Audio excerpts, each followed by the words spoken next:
From Buffalo Toronto Public Media and WBFO, this is What's Next Producers Picks. Highlights of conversations heard on previous shows.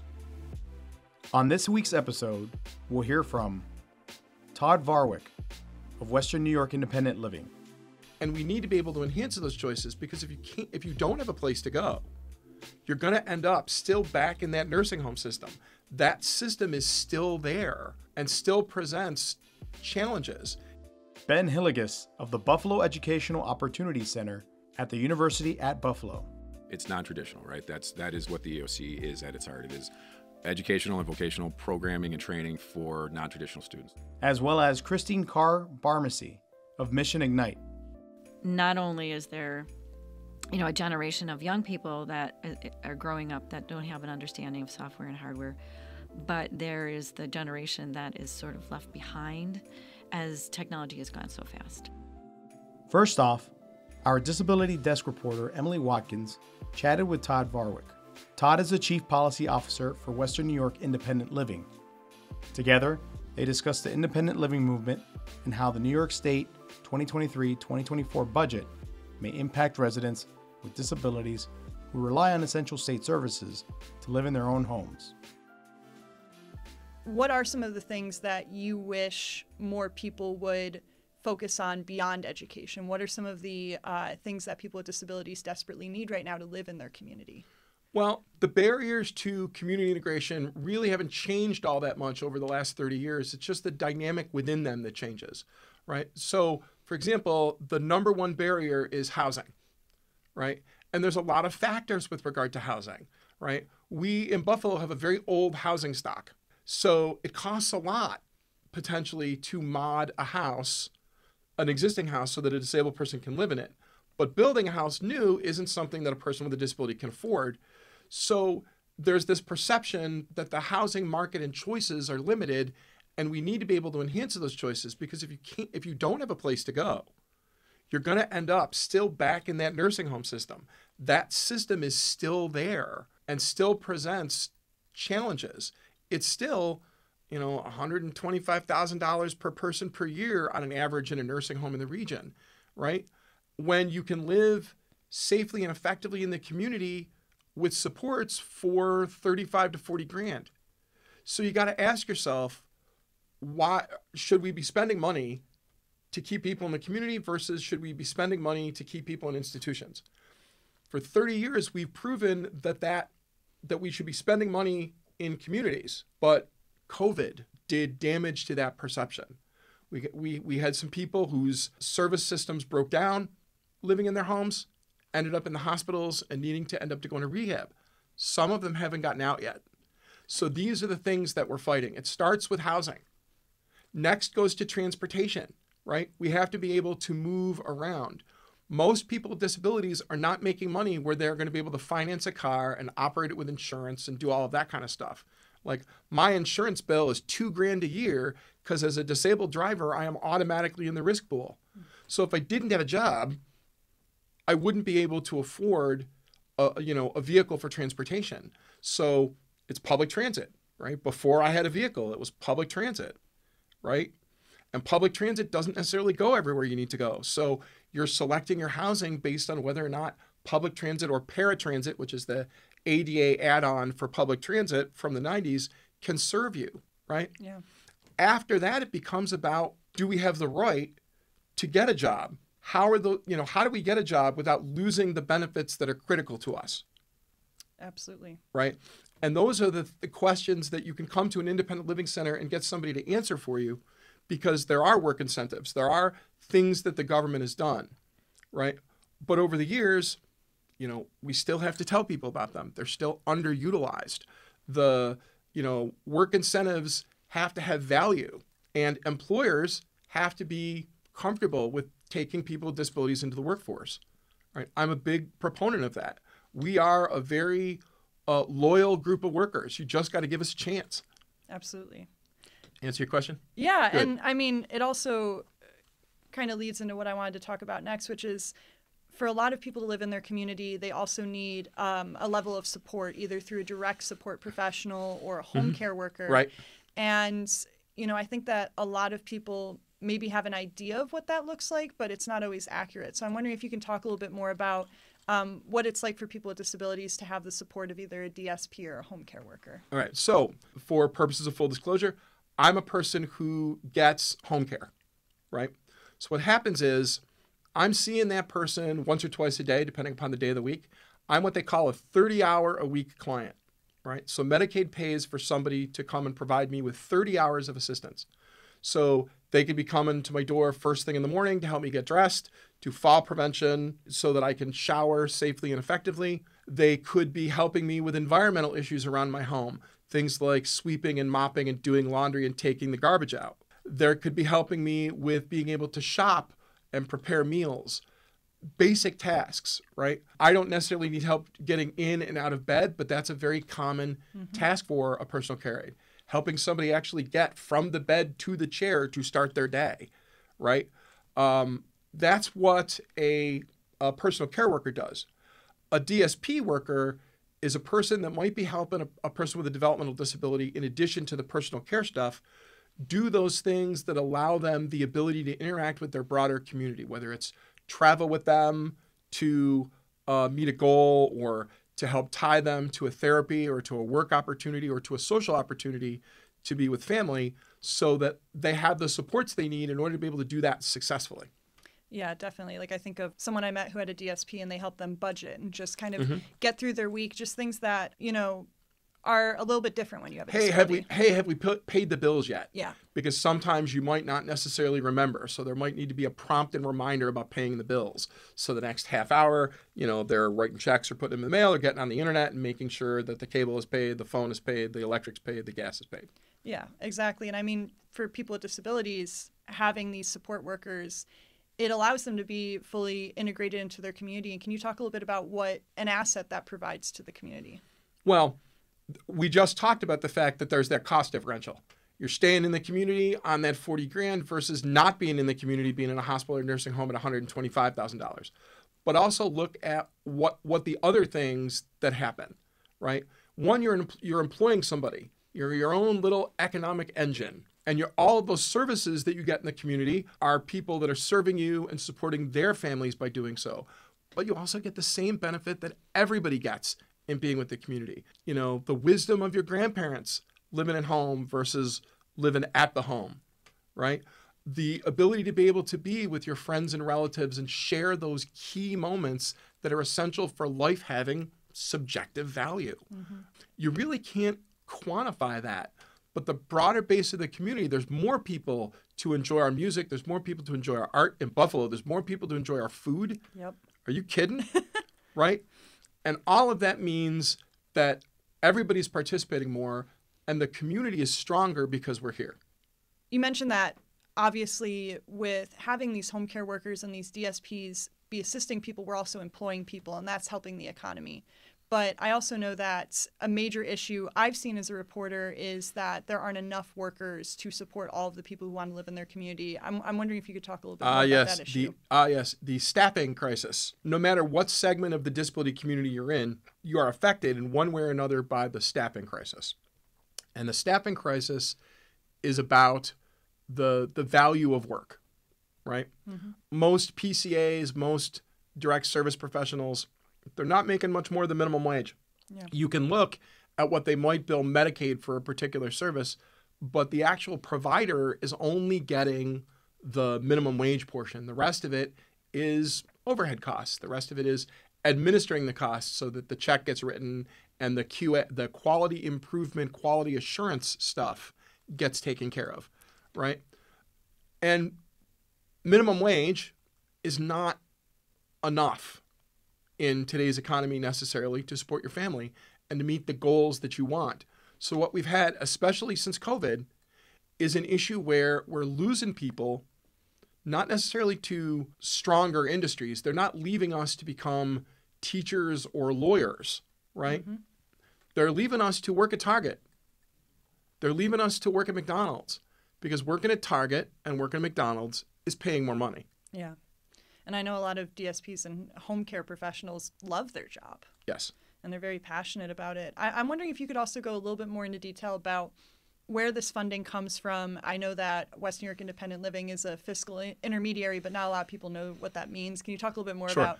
When we talk about consumer-directed personal assistance, right, there's two types of personal assistance.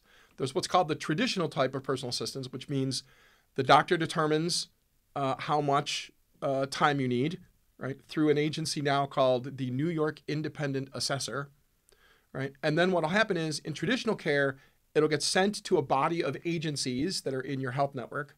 One of them will choose you, and they will employ an aide and send the aide to your house, right? Mm-hmm. The downside with that model is, one, they may not have somebody right away that can fill that position, either because you're not getting enough hours to fully fund a person, or there might be too many hours for one person to be able to do a job.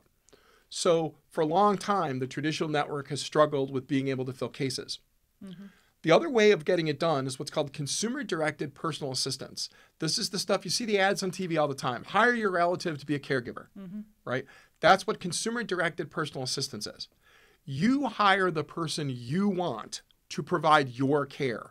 And the agency that you work with, all their job is to handle all of the paperwork and oversight that comes with hiring that person.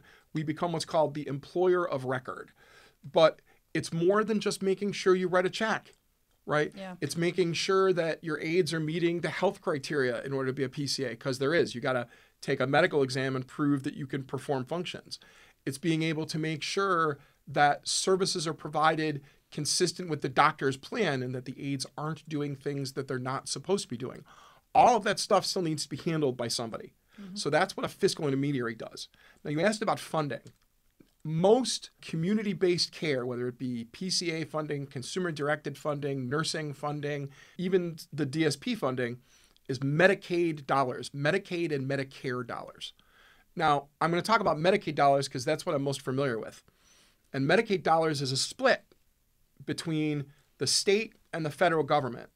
But here in New York, we made it even more complicated because we're one of the states that takes the state portion and takes a chunk of it and sends it directly to the counties to pay. So Medicare, part of the Medicaid costs comes directly out of your county tax bill. Now, while that cost is capped by the state government and they handle everything over the cap, and it didn't used to be, right?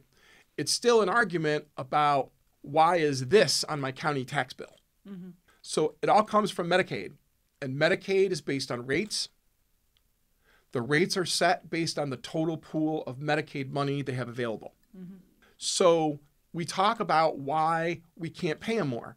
That's because Medicaid won't or can't, and sometimes it's a little bit of both, increase the rate to allow that to happen. Mm-hmm. So essentially, to break it down, the state puts money towards Medicaid. That money comes down the pipeline to you. And so if someone's doing consumer directed through West New York Independent Living, mm-hmm. they're able to work with you to pick their aid, and you make sure they get paid and that all the rules are being followed. But if it Correct. Goes up to the state level and the state level isn't investing as much as needed, then you're only paying, you're only able to pay a wage based on what the state is we're only able to pay a wage based on the rate that the state gives us to pay for that class of service. So if we're billing $22 an hour, just by way of example, right? Mm-hmm. And the aides are currently getting $16.20, that means there's a very small amount for all of the people that are administering that work on our side. Yeah. Okay. And so it causes a lot of trouble when there's little funding and it's not the only service you do. Right. Yeah. Right. And I know that from talking with a lot of my sources, they've expressed to me that the last administration, the last governor, there was just like a decade where they feel like there wasn't a lot, if any, funding put towards home care services. Can you talk a little bit about what historically home care has looked like because of the investment in New York? Okay, so it's always been about being able to keep home care efficiently costed. That's the big word that they use for a really long time. So the history of home care starts with the traditional agencies starting to have a hiring problem. And then what we did was we said we were unhappy. People with long-term disabilities were displeased with the traditional system because I didn't get a right to have anything to say about who came to my house. Yeah. It was a customer problem. First aid agency I ever had when I was in college. I had a really dinky amount of hours per week. I had 9 hours per week. Wow. So they would send a guy to my house 3 days a week for 3 hours at a time. I would have to leave school to go home and meet this guy because I couldn't tell them when to come to my house. The aid dictated, or the aid agency dictated when that aid came to my house, right? And then what would happen is at the end of every visit, I would sign off on the fact that they were there, and I would rate them on a scale of 1 to 5. And when I started rating them good numbers, they'd leave and I'd be replaced with a brand new guy. Because what would happen is they'd use me to train them, and then they'd go to higher need clients. Yeah. And then they'd send me the next new guy. So I'd have to retrain them all over again. And like college is a point in your life where like so many things are changing so fast. You have all these different classes. You're juggling a lot. But imagine training the person on how you like your laundry done and having to train 5 people on that in 6 months. Yeah, exactly. There's like, you don't have that sense of stability. Right. And you're doing it over and over and over again. So out of similar circumstances like that came this idea called consumer-directed personal assistance service. We hire our aides. We supervise them. We train them. So it's going to provide greater stability for us in terms of that we control those things that we weren't able to control before. So I could pick up my aide and say, hey, look, I'm working late tonight, right? We're still going to do the shift, but the shift's going to start at 5:30 instead of 5 o'clock. Yeah. Right. Now, when they first came up with consumer directed, it wasn't meant to be a broad-based second path to aid service for 70,000 people. It was meant to be a boutique program, a small program for a certain segment of the disability population that could benefit from having that control. The problem is the failure of the traditional system sent a whole bunch of other people into the consumer-directed system. And this is where we get into where we think aid service is today, right? Now they talk about explosive growth in costs in aid service. Too many people getting aid service, too much money being spent on a value that we can't measure. So in recent years, especially with COVID, the state's taken a lot of steps to try to do cost containment. And they did it a whole bunch of ways. They put consumer-directed care, but not traditional care, on something called per member per month. So all of our administrative costs, we don't get to bill them by the hour like the other agencies do. We get a single amount from the state per month for every consumer on fee-for-service that we serve. But that's not true for the traditional agencies. Then they turn around and they're making it harder for people with disabilities to apply for aid service, right? It used to be if you had a substantial impairment in an instrumental activity of daily living, bathing, showering, walking, talking, right? You could apply for aid service to get help. And there's multiple levels of aid service. Level 1, which is what they call environmental only, capped by the state at 8 hours a week. Now, level 1 is the aids really don't touch you. Right? The aids touch things you own, but not necessarily you. Yeah, like make you a meal, do your laundry. Right, make you a meal, do your laundry, vacuum your carpet. Level 2 service is that service where they're helping you with bathing. They're getting you in and out of the tub, they're getting you in and out of bed, they're helping you get dressed, right? So what they're doing is they're making it harder. Now they're saying you got to have 3 failures in instrumental activities of daily living in order to be eligible for aid service. 2, if you happen to have a cognitive impairment like Alzheimer's, right? And there are going to be people, and I worry about senior citizens specifically, there are going to be people that are going to be dealt out of aid service or not able to apply for it because they're going to apply that restriction, and somebody who's got a really bad thing with like being able to use the bathroom safely, not being able to get aid service and help with that because it's the only problem they have. Yeah. Right?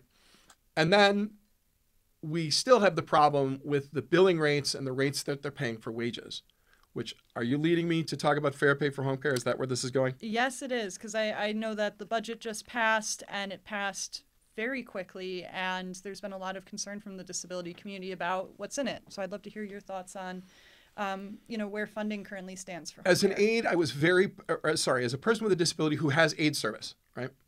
I was very pleased with what the legislature did last year. I was shocked that after 2 years of statewide advocacy and a campaign, that Fair Pay for Home Care could manage to get a deal where there would be a separate wage for aides that could deal with the gap between minimum wage and what the average wage is in a community, right? And they managed to do that in basically 2 years of statewide campaigning. And I thought that when they did that, it was a 2-year thing. So they got $2 in October last year, and they were slated to get $1 in October this year. So we're like, okay, look, we'll advocate again when we've done the second year of the deal. What happened in this budget is they changed the deal. So they made a promise to us, and they changed it. And now, I can't say whether it's good or bad yet. At the time we're making this recording, we've just passed the budget. The regs aren't available yet. But Fair Pay for Home Care is critical because it addresses that gap between aid service and other entry-level employment. And that's the thing. It doesn't matter what kind of aid service you get. It's the thing that kills us. Because most of the aides that work for us are single moms, new Americans, right? Yeah. These people are just trying to support their families. And they love us and they care about us. But within the last year, I lost an aide because in needing to support her family, her kids, she needed to get a job that made more money. Yeah. She applied to be a bus driver, right? Bus drivers in training are clearing $20 an hour right now. Wow. Okay. Yeah. So even with a enhanced rate at $16.20, which is what the rate is right now, I can't beat $20 an hour. Yeah.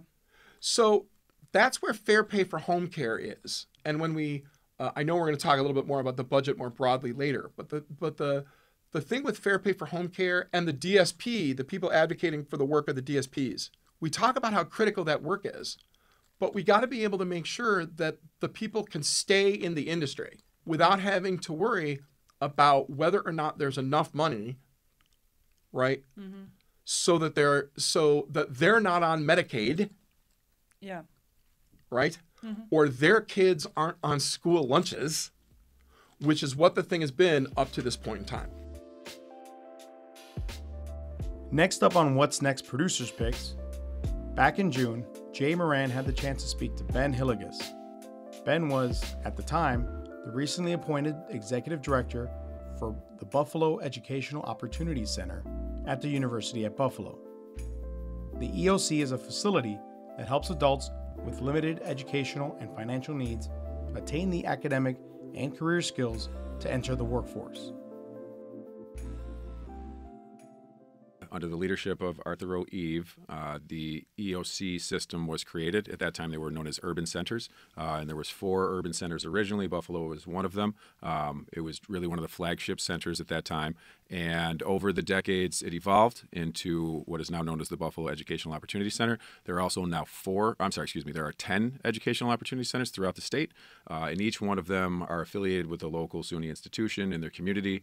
In our case, it's UB, and each one of them provide adult education and workforce development programs at no cost to members of the community. Oh, okay. All right. So that most certainly breaks it down in that regard. But you're new to this, so you're learning as we go here.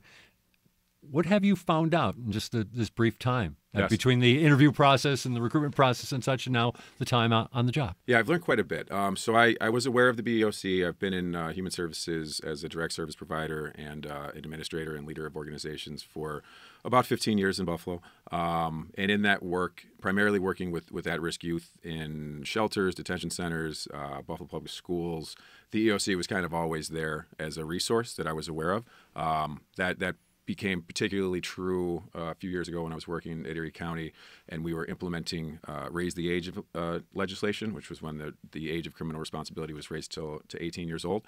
And I was tasked with trying to find resources for that new population that we hadn't worked with previously, because a judge can tell a 16-year-old to go to school and require them to do so because it's the law, but a 17 and 18-year-old, they don't have to go to school, right? So what were we going to do for those kids? And I became pretty closely affiliated with the EOC through that work because we were going to create a pipeline to get these juvenile justice involved youth into the EOC to get GED or any other kinds of educational resources. So I had familiarity, but really only scratched the surface, right?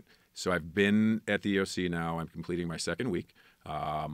I was in Albany for 2 days, and we had the wonderful Juneteenth holiday on Monday. So I've really only been in the office for about seven and a half days. But I have an excellent team, and they've really, the onboarding process has been very well organized and planned. And I've had the opportunity to talk to probably 15, 20 different staff people for anywhere from an hour to an hour and a half, and get a lot of perspective from staff, people who have been there for a year, 8 years, 15 years, people who have been there for over 3 decades. And there's quite a few people who have been at the EOC, almost since it began, since completely different era.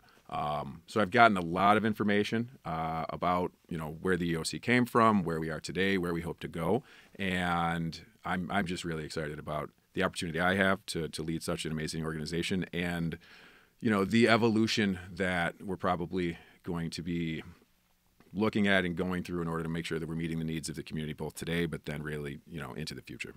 I do want to jump back just a little bit because you mentioned the raise the age legislation, and all of a sudden that need for that 17, 18-year-old to find something that obviously is a better alternative than going to prison for sure. But, what kind of successes did you see in that? I mean, as best you can understand, and perhaps maybe how the EOC may have played a role. Sure. Well, I think it's just a good example of the population that the EOC does and can serve. It's non-traditional, right? That is what the EOC is at its heart. It is educational and vocational programming and training for non-traditional students who, for whatever reason, either didn't engage in or weren't successful in traditional, learning academic settings. And that can be youth have been involved in the juvenile justice system. That can be older adults who, maybe had young families and all sorts of other obstacles and barriers that prevented them from being able to access higher education, at a different time in their life. Jay, from personal experience, I didn't graduate with a bachelor's degree from Buff State until I was 32 years old. So I can relate to some of the experiences that folks have early in life that limit their ability to be able to, successfully enroll, matriculate, complete higher education. When I was 25, 26 years old, I didn't think that was going to happen for me. I didn't think that was going to be my future. But things happened, and opportunities were available to me, and I had the support of people and individuals in my life that allowed me to pursue that while working full time, while paying my rent and my bills and all of those things. But a lot of members of our community don't have the same level of support, familial or so you otherwise. See the EOC then as a support mechanism, for lack of a better term. 100%. There's no reason to expect the students who enroll in the EOC to be successful at the EOC or more successful or have a different outcome than they had previously if we do not approach it differently, right? And the EOC does, by its nature, have built-in support services. We have career placement. We have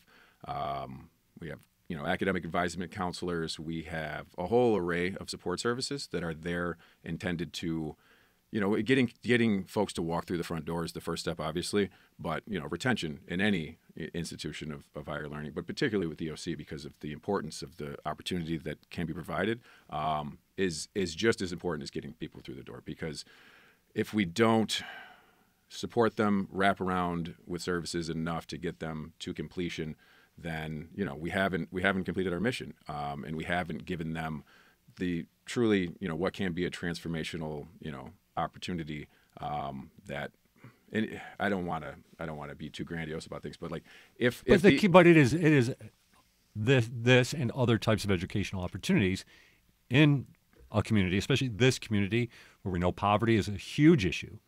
It is vital. Yeah, it's that's what I was going to.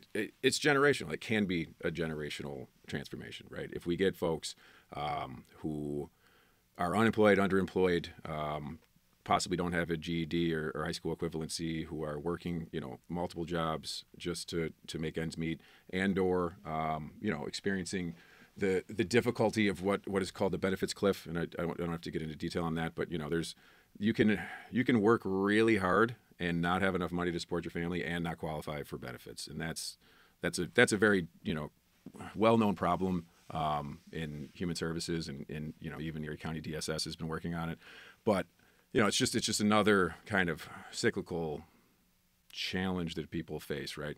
And if we can get folks from either working too hard to support their family and still not making ends meet, or risking losing benefits that are vital in order to feed their children and support their family, and get them to a livable wage job, and also help them matriculate into college and continue their educational journey, then that really can have a transformational impact on that family and a generational impact, because now if that parent has now graduated from college, then that child is no longer going to be a first generation college student. And I worked for Say Yes in 2012. I was one of the first group of people that they hired. I was working at East High School, and I watched young people, high school seniors who were matriculating. I was helping them get into college, whether it was ECC, Buff State, Medaille, helping these young people try to matriculate into college, and just observing the challenge that is college matriculation when you don't have parents who have experienced it, or have familiarity. These kids are just trying to do it on their own. It's I think college matriculation is more challenging than college in some aspects, because the registration, the financial aid, absolutely. all of that. And you brought back some post-traumatic moments there for me, just talking about you show up for registration the first day, and it's just it's crazy. So, but really, if we can help a parent, a single parent, or a parent with children who hasn't had the opportunity to complete college, get through college, and we really can do that at the EOC, then that just has such an enormous impact on that individual, their family, and then what that child's experience is going to be like going forward also. You spoke somewhat generally about vocational services and other opportunities there, but let's get into specific then. What are the programs that are available? Because that may be as much of anything as an incentive for somebody, right? Yep. So the EOCs statewide, they all focus on some core elements, right? And the core elements that all EOCs have is HSE, which is high school equivalency. We have a testing center at the EOC, which is not common. Testing center? Yeah, great question. So you can't not anyone can offer the GED, right? You have to have a specific type of certified center that has proctors and, the right kind of equipment and all of those things.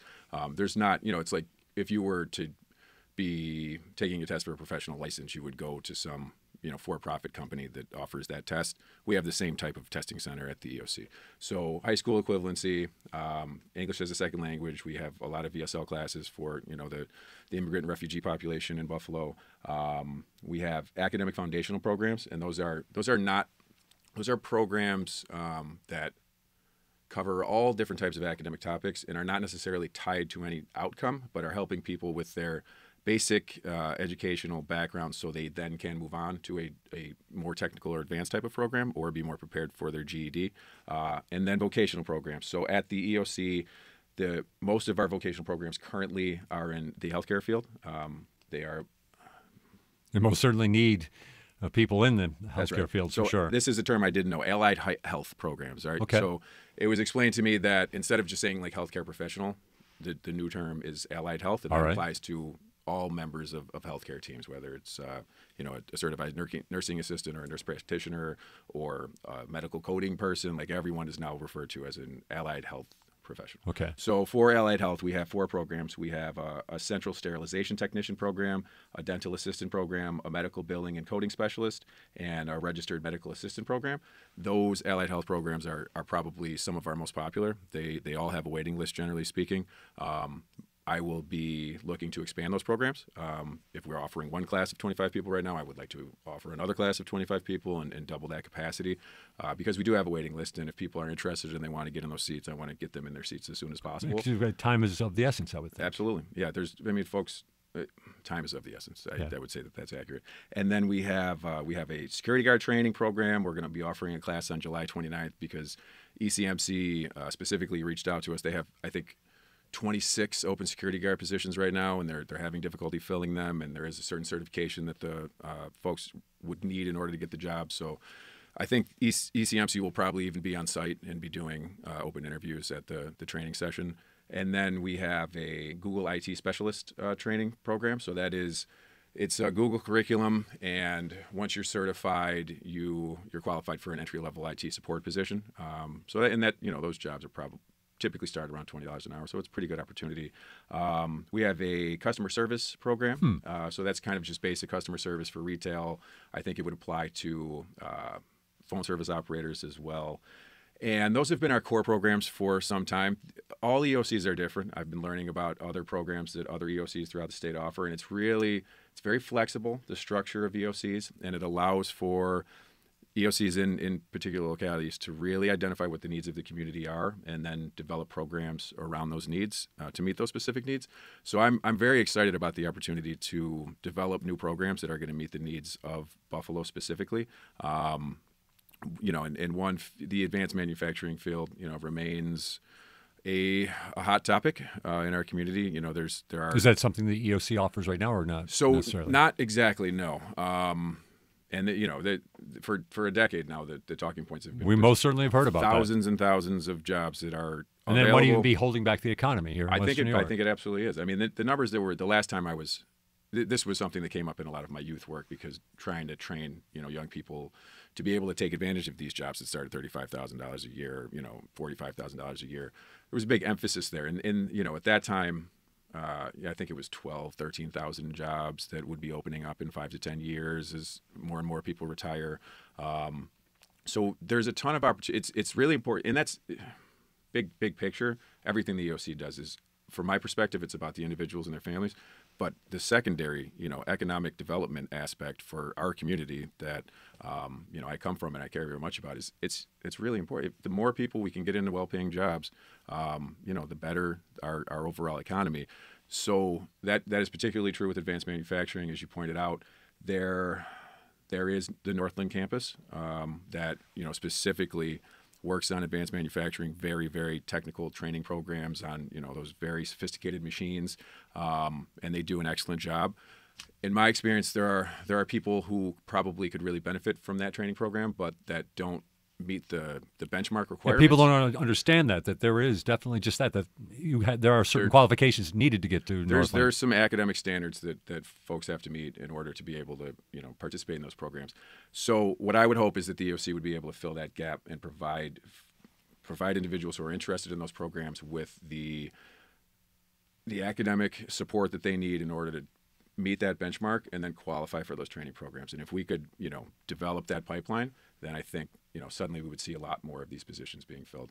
But that's one element, and we've been talking about just in a short time. There was already some discussion about maybe launching a barber program at the EOC, which I just think is a great idea. The majority of students who do come to the EOC do happen to be female. I think it's about 65%. Part of that is probably because women have more typically been attracted to the allied health training programs that we have. We have had an emphasis in the past on trying to recruit more males to participate in those programs, but at the same time, identifying jobs and training programs that specifically to appeal to men is something that I want to emphasize, just because we would like men and women to be able to take advantage of the programs that we have available. So the barbering program is something we're going to take a really close look at. The leadership of the EOC has been working on a CDL training program, which really speaks to me because, again, my youth experience and witnessing what's been happening the last several years since COVID with the school bus shortage and the school bus driver shortage. I've been closely linked with after-school programs for many in a lot of different capacities in several roles, and kids have not been able to go to after-school programs since 2020. We're several years since they've been back in the classroom, and because of the school bus driver shortage, there's still most kids can't go to after-school programs because there's not drivers to provide transportation home. So this is just a win-win-win, right? Like if we can get more people CDL trained, get them licensed, get them behind the wheels of school buses where they're making, I think, $27 an hour right now, plus hiring bonuses and all sorts of other incentives. And then we can relieve some of the stress and pressure that is on families right now because of the terrible transportation disruptions. Like that would mean a lot to me, Jay, personally. Right. Yeah. And for our final highlight, we'll revisit my conversation with Christine Carr-Barmasse, Executive Director of Mission Ignite, a group dedicated to promoting computer literacy and digital access throughout Western New York. Christine is working towards providing technology training and easier internet connectivity for all members of the region. I remember my first computer, getting it on a Christmas Day, a Hewlett Packard computer, and I was to the moon and beyond. But you're working with groups of people that don't have that luxury just yet. And you're helping make that a reality.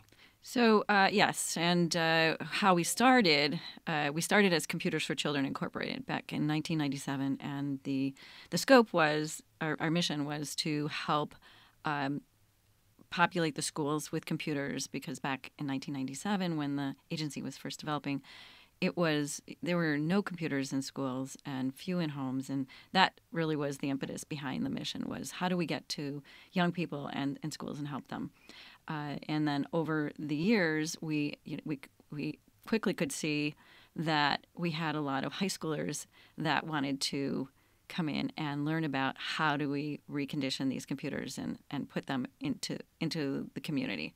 And so that really started the programming with not only the digital software, but what we did is bring in corporate computers, we rehab them, You're and refurbishing we invest from older, right, no longer in use computers to getting them to at least up to speed of the times. correct, and that's where our corporate partners are super important to this formula, is that they know when they're having a refresh, and so that is it's something that we look forward to, and as laptops become more and more available in that space, that helps us fit it to our programs. So it's as we've in around 2018, we decided, just previous to that, we decided that Computers for Children was a little myopic, and that folks thought that's all we do is computers to children, and we had ebbed into what is now known as STEM: science, technology, engineering, math, because we could see robotics was coming into play, some basic coding, simple steps that would take young people along the pathways that they can see themselves in the education, and then eventually the career paths. And through this process, I mean, it's been 27 years of discovery, because, as the big old CTR monitors went away, and, The computing world has changed drastically. It changes by minutes now, it feels like. It does. And so I'm appreciative of those people who are part of a generation when we didn't text. I miss those days. So,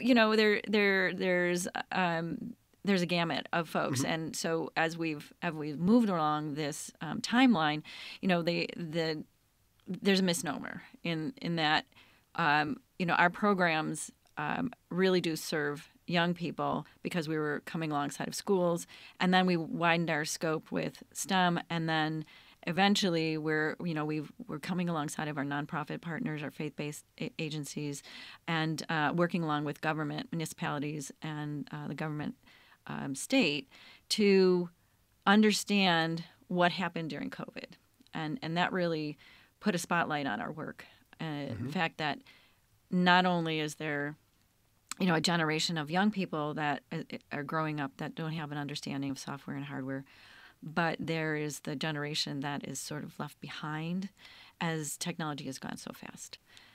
You think about it constantly. I at least I do. When you park somewhere, we're no longer carrying hard cash on our in our pocketbooks and purses. It's now it's all digital. It's all ATM. It's all an app. And I look no further than to my 80-year-old parents and how they get around. I every once in a while I'll get a phone call and play amateur IT support and help them, walk them through some computer things, because it's a daunting world. It's daunting for me, and like I said before, I consider myself somewhat technologically savvy. I can only imagine how it is for someone who has never booted up a computer or gone down, open up a taskbar, or then let's not even get into the whole PC Mac duality, because that's another whole operating systems. I don't even know Linux. We're not even going to go there. We're not touching that one. But so you're spot on when you say that it's very long suffering when you're working with folks that are new adopters. For every technology piece that's out there, it works a little differently. So finding out what just giving them the essentials, the basics, and then finding out what they want to do with this with their life. And that's the, as healthcare now is, again, COVID put the spotlight on so many things and the gaps that were out there. We pulled back and started focusing on the T and STEM once again, because that's where our expertise came from. Now, for those that are not aware of what STEM is, I mean, it's almost everywhere now in education, or it's getting there, thankfully. It's a push towards science, technology, engineering, mathematics, and ingraining those, I guess, 4 curriculums into an acronym. Into an acronym. Everything. We deal in a lot of acronyms Yes. on the show. So STEM, and primarily for Mission Ignite, it's the T, the technological side of STEM. Right. And in 2018, I mentioned that we moved to Mission Ignite as our name, even though we're still Computers for Children Incorporated. The basis for that is that we were doing so many more things. And after COVID, obviously, that was just a couple years after that, I'll give you an example. We will, along with partners, distribute computers and do training programs. January through March of 2020, we distributed a couple hundred computers. From January to December, it was upwards of 2,000 computers.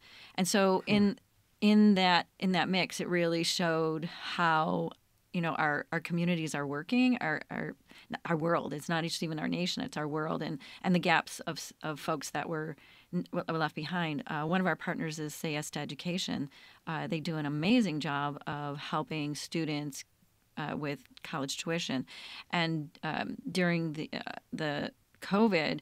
I had foundations, I have Mayor, I have Say Yes that were saying, college students were returning home and they didn't have a number of things. They didn't have a computer and they didn't have access to internet. And so we were all scampering to find the solutions. And that's where our team came in and became part of the essentials that during COVID were allowed to come in and work.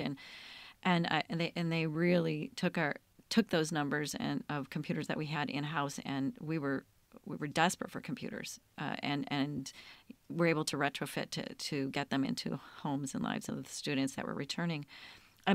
But as we have grown through COVID, more and more, I would say, assumptions that our senior population can, just your healthcare, you can do Right. this. How do you do that? How do you go to the internet and find whatever your life needs are? And so through that, we have expanded our program to expand but focus. Right. And so the focus is we've labeled it as our Tech 360 program, which provides digital literacy. It provides an assessment as to where folks are when they're coming through this program. And then as part of the completion of the program, they have a computer that they can take home. And so we're trying to address all the pieces of it, including awareness about what providers are in their area, how to use the internet.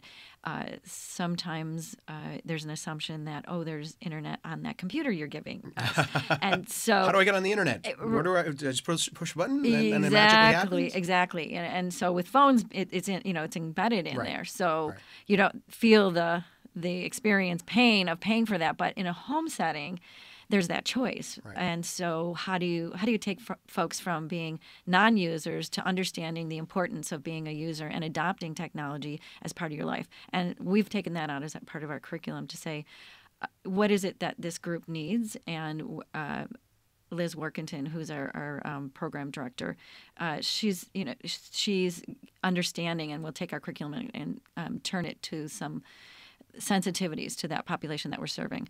For example, we did a program at First Baptist Shiloh, First Baptist Church, with seniors, and we realized that it was because of the pastor and him saying, we need our congregation to understand technology. And so he was bringing folks in that were more senior, and they went through this project. You're addressing two glaring needs, I think, in society, in our current society. You brought up COVID. We really, truly realize just they're necessary evils. I call them. Technology is because it keeps us always too connected, but at the same time, during COVID, we had no means of physical connectivity. We had no means of seeing people or gathering together. You mentioned parishes. They had to do virtual Zoom services. And if you don't know how to turn on a computer or get on, how can you there's an isolation there too, right. Disconnectivity.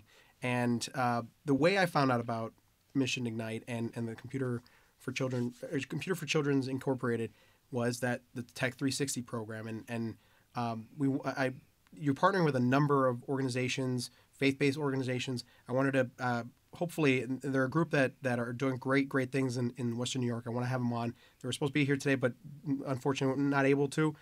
Buffalo Dream Center. Right. Pastor Eric Johns is helping you, I guess, connect to some of these necessary communities that need these resources. Yeah, and what and that's just an example of one partnership. Our Tech 360 it also incorporates that will come alongside of a nonprofit or faith-based agency or a school that is looking to provide to their constituents the Tech 360 training. But just before COVID, we wrote an AmeriCorps grant that would allow us to have more resources that we could train folks and what digital literacy means and then deploy them. And when I say deploy, it means that they are actually embedded into that community center or that after-school program or that faith-based training program. So we're trying to come alongside of people who really reach the high-need populations. And all age groups. Which is huge because we talked about our seniors, our elderly, the youth, but also in between. How about those that are new Americans and those folks that are, maybe they haven't been, brought along in the school setting to understand software application, but they're heading on to college and they just need to understand some of the basics because there's an expectation that just getting through to any government agency nowadays.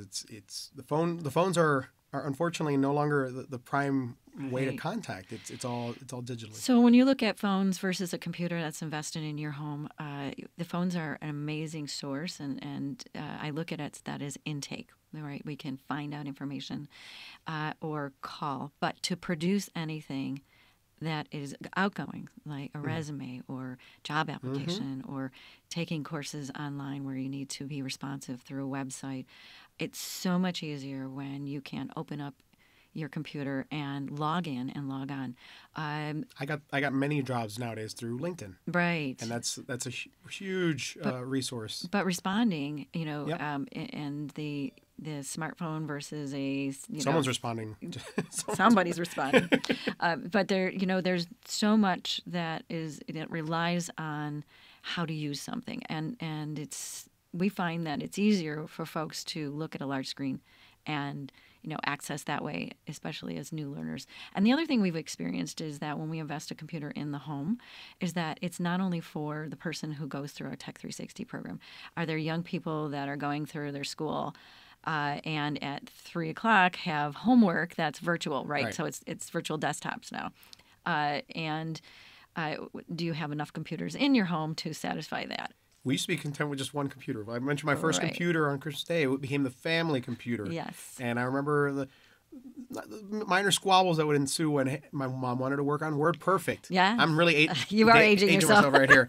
WordPerfect, Windows 95, I remember when you get a whole stack of CD-ROMs. That's another thing from the Stone Age. And floppy disks, but you'd have to share one computer. Now it's almost an expectation that everyone, if you don't have a phone, you have a tablet or a laptop.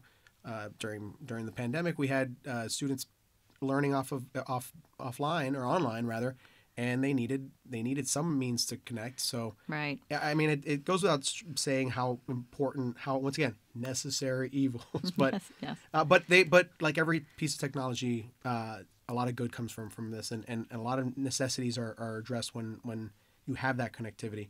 And just to kind of, I got some numbers off, I believe your website. 92% of jobs require computers. And that grows daily. Yeah, I found that to be yes. almost. And so if you imagine yourself, maybe it's a company that is aging out, and you have to find a new industry, right? And so how do you go to school? How do you re-engineer yourself? And we've found that not only is it helpful when we're investing with partners in the community, as agencies that can get to folks, we also have within house we have a warehouse and a tech department that if you're inclined as one of those tinkerers, those retired engineers, all those folks that want to do something great, we have an environment that speaks to that. So Excellent. We bring in those corporate computers, we tear them apart, we add in more RAM, we'll update them with software, scrub them up, get the Department of Defense the language for those business donors, and get them back out into our programs, which essentially is our Tech 360 program, which we're running now. You got a few tinkerers in this building. I just saw our engineer Jerry Urban walking around, and that's one of the Hopefully the biggest he's tinkerers. nodding. Maybe he's nodding. I think so. Yep, thumbs up. There's Jerry. I'm on the software side. I think I know my way around a computer on software. I'm a PC guy, just to put it out there. Sorry, you Mac users. But on the hardware side, that's another industry. It's another world. I'd love to at some point build my own computer. That's a big thing now that you're talking about the kids. Kids are now they're gravitating to that field a lot sooner than I did. And I mean the draw is a lot of times your esports, your gaming and whatnot. But I'm huge on STEM because I feel like it's reassessing our needs as a society. A lot of our jobs are now digitally inclined, and I not so much for the youth, but for the older generation, as these jobs and industries change, it's so imperative that they change along with it. Right. I don't want to. It sometimes sounds like, oh, get with the times, old man. No, it's more about re-engineering yourself to understand the principles and those things that are you have access to. So we're adapting, and there's a fit for everyone. And I know that when we talk about our hardware department, that's actually a place where folks can learn how to use those basic principles of how do I put it together, and how do then I plug it in and I read the diagnostics and make it work. Those are all things that, if we look at what's coming in the future, the software and the coding, that's one side of things, but who's going to fix it? Right. And I know that folks Geek Squad only goes up to, can only work so much. And so we essentially have what is considered a Geek Squad. And as we develop our tech desk and things that will be helpful as we grow and move on, we're looking for those unique individuals, and there's a place for them at our headquarters here in Buffalo. We thank you for joining us. This has been What's Next Producers Picks. As a reminder, What's Next airs on WBFO every weekday, 10 to 11, and re-airs each weeknight at 9. Each episode is also available wherever you get your podcasts, the Amplify BTPM app, and also on demand at WBFO.org. I'm producer Lorenzo Rodriguez. Thank you very much for listening.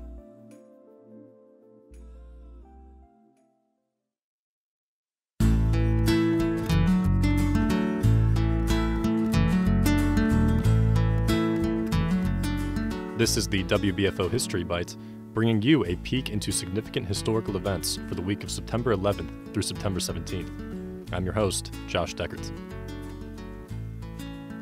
On September 11th, 1960, the Buffalo Bills played their first regular season game against the New York Titans. The Titans beat the Bills 27-3.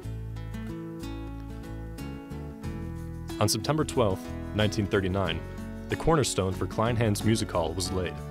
The venue is most known for hosting the Buffalo Philharmonic Orchestra. On September 16, 1929, Buffalo City Hall began construction. The building was designed by Chief Architect John Wade. And on September 17, 1894, the first bison arrived at the Buffalo Zoo. The bison exhibit continues to be one of the most popular attractions at the Buffalo Zoo. You've been listening to the WBFO History Bite. Discover more stories about Western New York's past on the Buffalo History Museum's website. You can learn more at buffalohistory.org. For WBFO, I'm Josh Deckert.